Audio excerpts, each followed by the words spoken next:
Welcome back. 2019 JEE main questions చూస్తున్నాం అండి. ఆప్టిక్స్లో question number 13. In a Young's double slit experiment, the ratio of slits width is 4:1. The ratio of the intensity of maxima to minima close to the central fringe on the screen will be. Solution observe చేస్తే Young's double slit ఎక్స్పెరిమెంట్లో 2 slits ఉంటాయండి. ఇది మనం ఇంతకుముందు నేర్చుకున్నాం.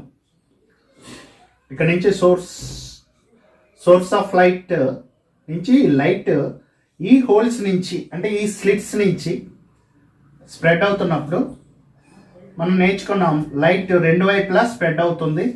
ఇక్కడ bright dark form అవుతాయని నేర్చుకున్నాం. ఈ ఫ్రింజెస్ ఫామ్ అవుతాయి. ఈ సెంట్రల్ ఫ్రింజ్ ఉంటుంది కదా, సెంట్రల్ బ్రైట్ అనేది ఒకటి ఉంటుంది. ఆ సెంట్రల్ బ్రైట్కి పైన కింద ఇంటెన్సిటీస్ రేషియో అడుగుతున్నాడు అండి. I max and I minima దగ్గరలో క్లోజ్ టు సెంట్రల్ బ్రైట్కి క్లోజ్గా మ్యాక్సిమా మినిమా ఇంటెన్సిటీస్ అడుగుతాడు. మ్యాక్సిమా అంటే బ్రైట్ బ్యాండ్, మినిమా అంటే డార్క్ బ్యాండ్. ఈ రెండింటి యొక్క ఇంటెన్సిటీస్ రేషియో అడుగుతున్నాడు అండి. ఈ ఫార్ములా మీకు ఆల్రెడీ తెలుసు. కాకపోతే వాడు ఒక కన్ఫ్యూజ్ చేయడానికి ఒక చిన్న మాట అన్నాడండి. క్లోజ్ టు ద సెంట్రల్ మ్యాక్సిమా అన్నాడు. సెంట్రల్ మ్యాక్సిమాకి దగ్గరగా ఉన్న బ్రైట్కి డార్క్కి అన్నాడండి. సెంట్రల్ మ్యాక్సిమా కాదండి, ఎక్కడైనా సరే యంగ్స్ డబుల్ స్లిట్ ఎక్స్పెరిమెంట్లో మనకు వచ్చే ఇంటర్ఫరెన్స్ ఎక్స్పెరిమెంట్లో మొత్తం బ్రైట్ అన్నీ ఒకే బ్రైట్ అంటే ఒకే ఇంటెన్సిటీతో ఉంటాయండి. డార్క్ అన్నీ ఒకే ఇంటెన్సిటీతో ఉంటాయండి. అంటే అదే మీకు డైఫ్రాక్షన్లో కనుక చూస్తే డైఫ్రాక్షన్లో సెంట్రల్ మ్యాక్సిమా ఇంటెన్సిటీ ఎక్కువగా ఉంటుందండి.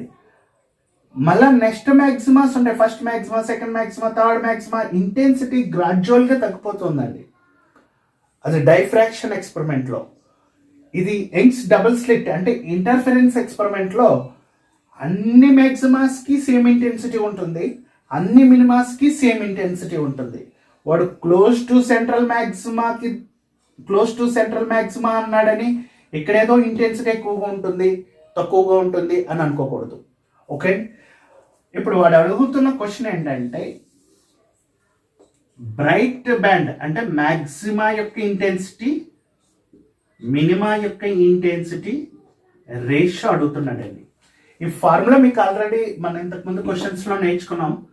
√I1 plus √I2 whole square by √I1 minus √I2 whole square.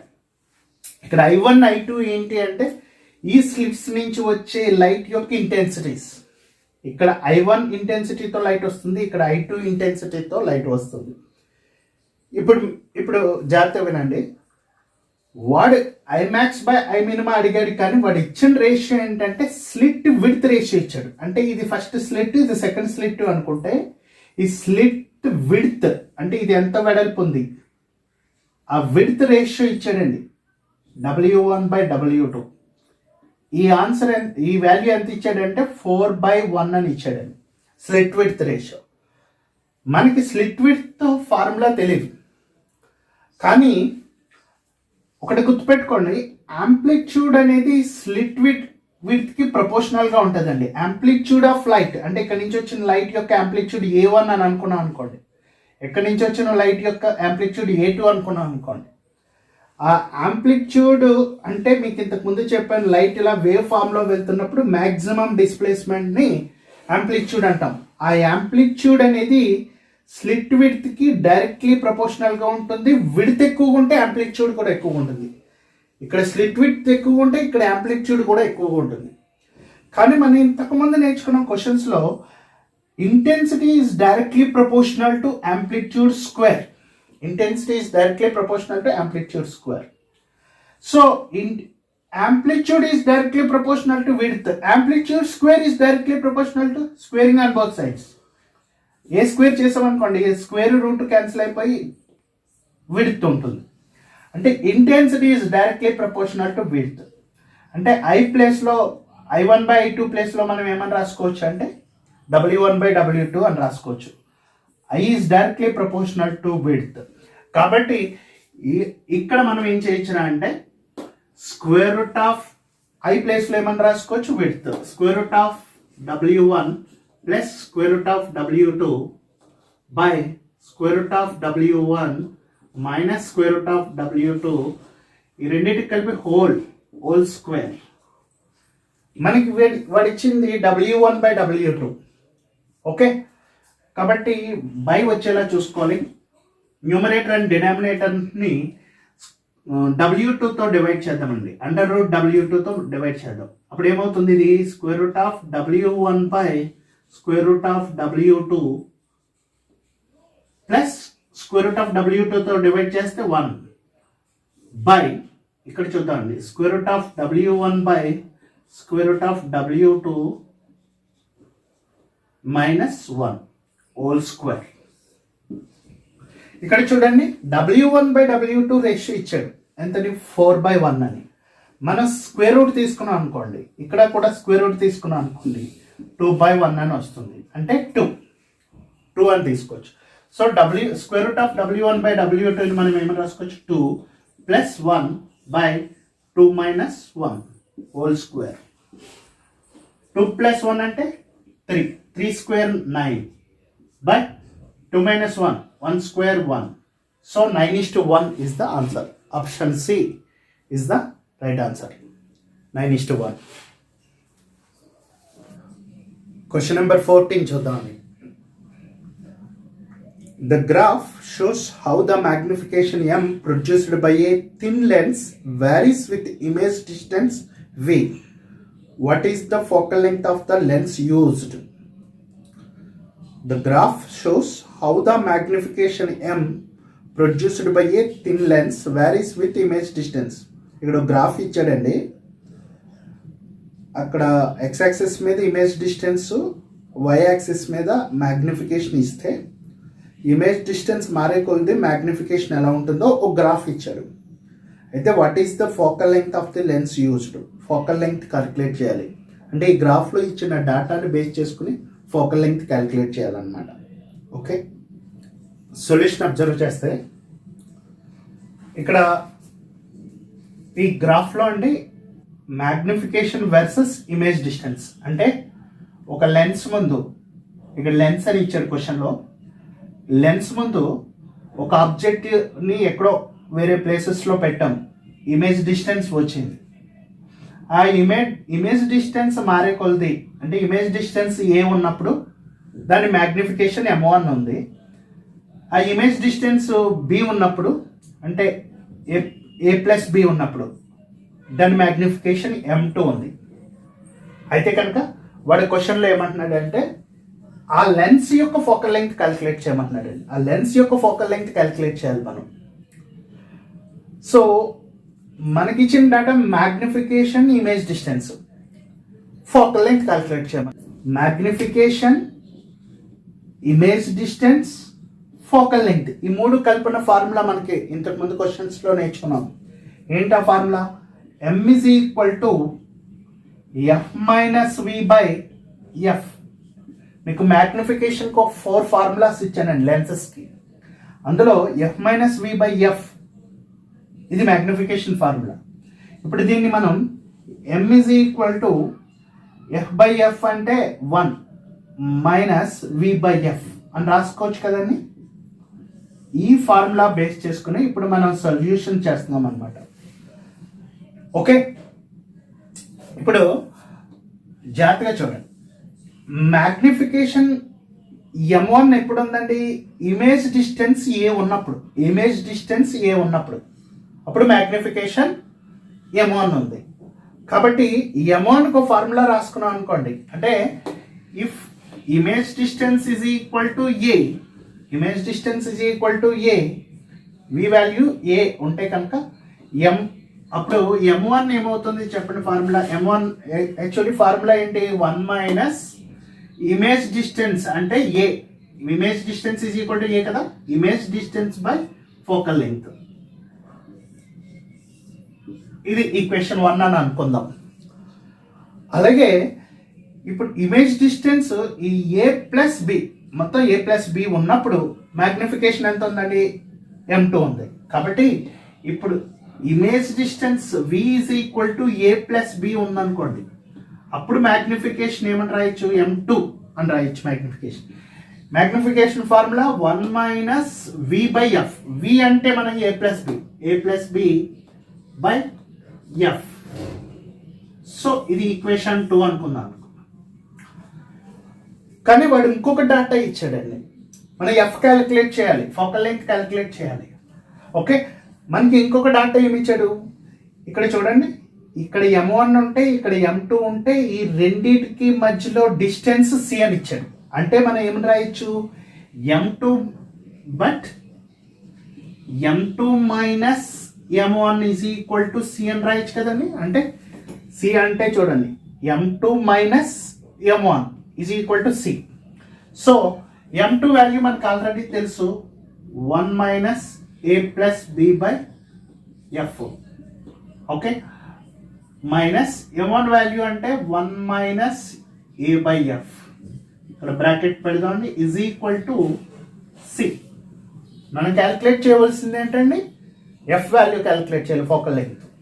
So answer మనకి ఎఫ్ క్యాలిక్యులేట్ చేయొచ్చు. ఆప్షన్స్లో కూడా వాడు ఏబిసిలో ఇచ్చాడు ఆప్షన్స్. సో ఎల్సిఎం తీసుకున్నాను, ఎఫ్ మైనస్ ఈ ఏ ప్లస్ బి ఏ మైనస్ బి అవుతుంది, మైనస్ ఇంటూ ఏ మైనస్, ఇక్కడ కూడా తీసుకున్నాం అనుకోండి. ఓకే, ఇలా బ్రాకెట్ పెడుతున్నా, మళ్ళా దీనికి చేశానండి ఎల్సిఎం, మళ్ళీ దీనికి చేస్తున్నాను, ఎఫ్ మైనస్. ఓకే, ఇక్కడ మైనస్ పెట్టేశాను కాబట్టి ఇక్కడ మైనస్ యాజ్ యూజువల్గా ఉంచేద్దాం, A is equal to C. So is equal to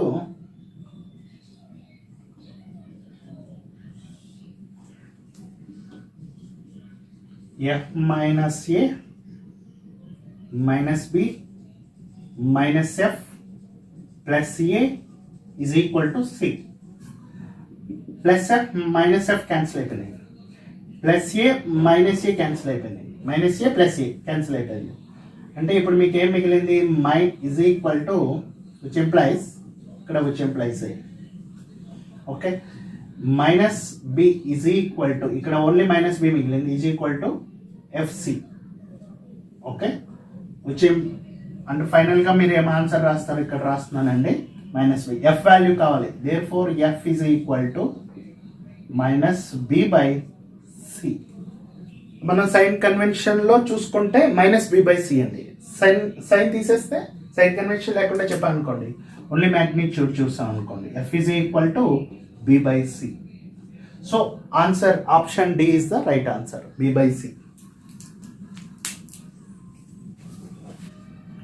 question number 15 చూద్దామండి. The value of numerical aperture of a objective lens of microscope is 1.25. If the light of wavelength 5000 angstrom is used, the minimum separation between 2 points to be seen as distinct will be. The value of numerical aperture of objective lens of microscope is 1.25. If light of wavelength 5000 angstrom is used, the minimum separation between 2 points to be seen as distant will be. Solution చూద్దామండి. మీరు question కనుక observe చేస్తే ఈ క్వశ్చన్లో microscope అన్నాడండి. మీరు ఇంతకుముందు question number 4లో telescope, అది టెలిస్కోప్కి అయితే limit of resolution formula delta theta is equal to 1.22 lambda by capital D. Of resolution delta theta formula, limit of resolution అండి for telescope. Okay, for microscope గుర్తుపెట్టుకోండి, microscope numerical aperture, numerical aperture, దీన్ని NA అందాం.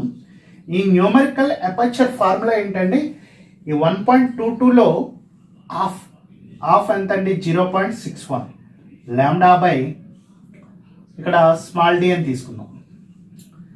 ఇక్కడ జాగ్రత్తగా పెట్టుకోండి, గుర్తుపెట్టుకోండి, ఈ రెండు వేవ్ లెంగ్త్, లాంబ్డా అంటే వేవ్ లెంగ్తే, కానీ ఈడీకి చాలా వేరియేషన్ ఉందండి.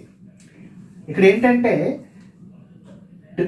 టెలిస్కోప్లో ఆబ్జెక్టివ్ లెన్స్ ఏదైతే ఉందో ఆ లెన్స్ యొక్క అపర్చర్ అండి, అంటే ఈ డయామీటర్, ఆబ్జెక్టివ్ లెన్స్ యొక్క డయామీటర్ అనమాట, అపర్చర్ అంటారు దీన్ని. ఇక్కడ డి అంటే మైక్రోస్కోప్తో మనం చూసినప్పుడు ఏవైనా ఆబ్జెక్ట్స్ని, ఇక్కడ మైక్రో ఆర్గానిజం ఉంది, ఇక్కడ మైక్రో ఆర్గానిజం ఉంది, ఈ రెండిట్ల మధ్య మినిమం ఎంత చిన్న డిస్టెన్స్ వరకు మనం చూడగలం. అంటే ఆ రెండిట్ల మధ్య డిస్టెన్స్ ఎంత చిన్న వరకు అంటే ఒక్కొక్కసారి మనకి ఏవైనా ఆబ్జెక్ట్స్ని చూసినప్పుడు ఆ రెండు కలిసిపోయినట్టు ఉంటాయండి, దగ్గరికి వెళ్ళి చూస్తే అవి విడిగా ఉంటాయి అన్నమాట. అంటే ఆ మినిమం సెపరేషన్ ఎంతైతే మనం మైక్రోస్కోప్తో చూడగలమో అది డి అనమాట. ఇప్పుడు క్వశ్చన్లో కూడా ఆ డి వాల్యూ అడుగుతున్నాడండి, మినిమం సెపరేషన్ ఎంత అని అడిగాడండి. మనకి వాడు న్యూమరికల్ అపర్చర్ వాల్యూ 1.25 అని ఇచ్చేసాడు, అలాగే లైట్ యొక్క వేవ్ లెంగ్త్ 5000 యాంగ్స్ట్రామ్ యూనిట్స్ అని ఇచ్చేసాడు. ఆ మినిమం సెపరేషన్ ఆఫ్ మైక్రోస్కోప్ అడుగుతున్నాడండి. ఓకే, ఆన్సర్ చూద్దాం. So numerical aperture is equal to 0.61 lambda by small D. ఈ న్యూమరికల్ అపర్చర్ వాల్యూ మనకి ఇచ్చాడు అని చెప్పాను, స్మాల్ డి క్యాలిక్యులేట్ చేయాలి. Therefore small D is equal to 0.61 into, చూడండి వేవ్ లెంగ్త్ క్వశ్చన్లో 5000 యాంగ్స్ట్రామ్ యూనిట్స్ ఇచ్చాడండి, 5000 into 10⁻⁻10 metres by D value, numerical aperture value 1.25 అని ఇచ్చారండి క్వశ్చన్లో. ఓకే, దీన్ని ఇప్పుడు మనం సింప్లిఫై చేసుకోవాలి. 1.25 5 క్యాన్సిల్ అవుతుంది.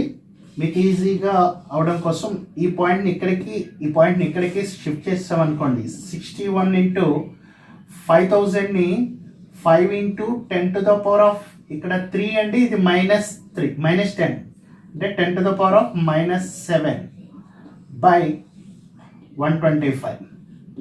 ఈ 5 ఇయర్ 125లో 25 టైమ్స్ క్యాన్సిల్ అవుతుంది. Okay, 61/25 2.4 into 10⁻⁻7. ఇది డిస్టెన్స్ కదండి, మీటర్స్లో ఉంటుంది. ఓకే, కానీ ఆప్షన్స్లో ఇలా లేదు. 0.24 into 10⁻⁻6 metres is equal to 0.24 into 10⁻⁻6ని మైక్రోమీటర్స్ కింద రాసుకోవచ్చు కదా. -6, 10⁻⁻6 is nothing but micrometres. So option A is correct answer, 0.24 micrometer. That is the minimum distance between the two objects that we can see from a microscope. Question number 16 onwards, optics part 6 video చూడండి.